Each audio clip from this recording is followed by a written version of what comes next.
Imagine this. It's 1817, and you're tucked into bed in a quiet Tennessee cabin. The fire's dying, the wind's howling outside, and then something's clawing at your walls. You check, but no one's there. Night after night, it gets worse. Whispers hiss your name. Invisible hands yank your blankets, slap your face. And then, a voice, a cold, mocking woman's voice says, "I'm coming for you." Legend has it that this happened to the Bell family. They called it the Bell Witch, and it didn't just haunt them, it fought them, and it's about to get crazy. The Bells were just regular folks, farmers in Adams, Tennessee, trying to build a life in a tight-knit, God-fearing town. John Bell, his wife Lucy, and their kids had no idea what was coming when those first scratches started.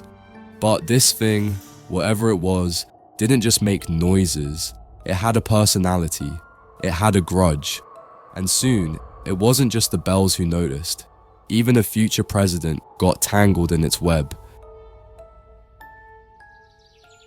Let's step back to Adams, Tennessee, 1817. It's a small town, barely a dot on the map where everyone knows everyone, and life revolves around church, farming, and family. The Bells were the heart of this place. John Bell, a tough but fair farmer, moved here with his wife Lucy and their kids, looking for a fresh start. They built a sturdy cabin, grew crops, raised livestock, and earned respect from their neighbors. Picture a simple life. Kids playing in the fields, Lucy humming hymns in the kitchen, John trading stories at the general store. Everything seemed perfect, until it wasn't. It started small, like most bad things do. One night, John hears something outside. A scratching sound, like nails dragging across wood. He grabs his rifle, steps onto the porch, but nothing's there.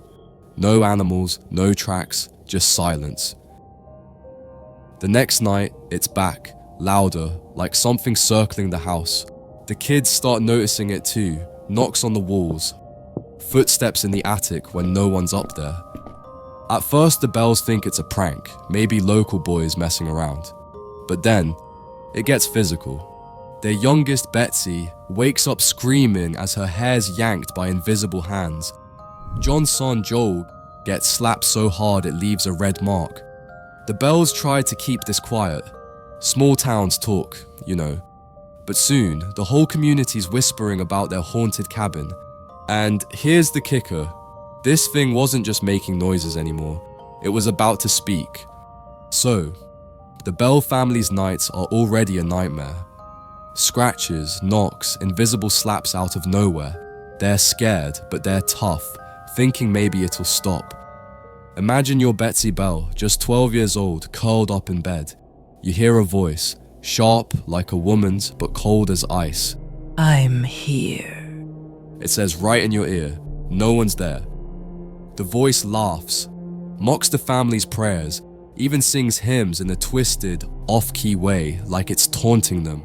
The Bells call it the witch. This witch had a favorite target, Betsy. Poor kid couldn't catch a break. The voice would whisper her name at night, call her out like it knew her secrets. One evening, she's brushing her hair, and the brush flies across the room like someone snatched it. Another time, she's walking to the barn, and an invisible hand shoves her to the ground. Neighbors started visiting, curious about the stories, and the voice would chat with them, crack jokes, quote scripture, even spill local gossip like it knew everything. But with Betsy, it was cruel, relentless. Why her? Was it jealous, angry, or was Betsy just in the wrong place at the wrong time?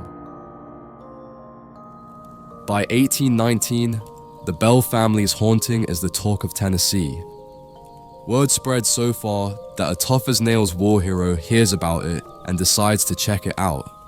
That's right, Andrew Jackson, future president of the United States, rolls into Adams with his crew, ready to face this so-called witch. Picture him, grizzled, fearless, the guy who'd later be called Old Hickory. He's heard the stories and he's not buying it. He wants to see this thing for himself. Big mistake. Jackson and his men set up camp near the Bell's place, joking about ghosts over whiskey. But as night falls, things get weird. Their wagon wheels lock up, like something's holding them in place.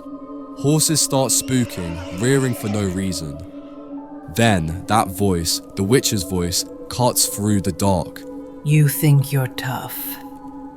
It sneers, clear as day. Jackson's men freeze. One guy swears he feels a slap across his face. Another hears laughter from the trees, but no one's there. It taunts Jackson, calls him out by name, and legend has it, he bolts the next morning saying, I'd rather face the British again than that thing. The future president, scared off by a ghost. Can you believe it? By 1820, the Bell family is unraveling. The witch has turned their home into a battlefield, tormenting Betsy, scaring off Andrew Jackson, and keeping the whole town of Adams buzzing with fear and gossip. But now it sets its sights on John Bell, the father, the rock of the family. John starts getting sick, weak, dizzy, his tongue swelling so bad he can barely speak. One morning, December 20th, 1820, Lucy finds him in bed, cold, lifeless. Next to him, a strange vial of black liquid stinking like poison. The witch claims it did it. I gave him a dose he won't forget. Did this thing really kill John Bell? The bells are shattered after John's death. It keeps taunting, even at his funeral, singing cheerful songs to mock the mourners. So, what was this thing? Some said it was a vengeful spirit, tied to a local legend about a wronged woman. Others thought it was a demon, straight out of hell, picking on the Bells for reasons no one could guess. The Bells buried that vial, hoping to end it. After John Bell's death in 1820, you'd think the witch would have packed up and left.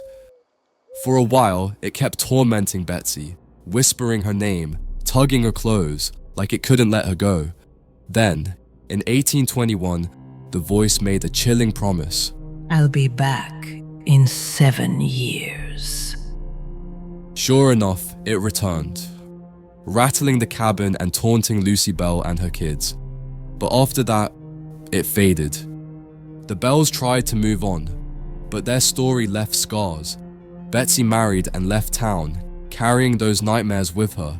The family's name became a legend, whispered around Tennessee firesides, passed down like a warning. Don't mess with the Bell Witch. Today, Adams, Tennessee thrives on that legend. The Bell Witch Cave, a dark, narrow cavern near the old Bell Land, draws thousands every year. Some visitors swear they hear whispers in the woods or feel a shiver in the cave's damp air. Others catch faint sounds, knocks, maybe voices on their gadgets. But is it the witch?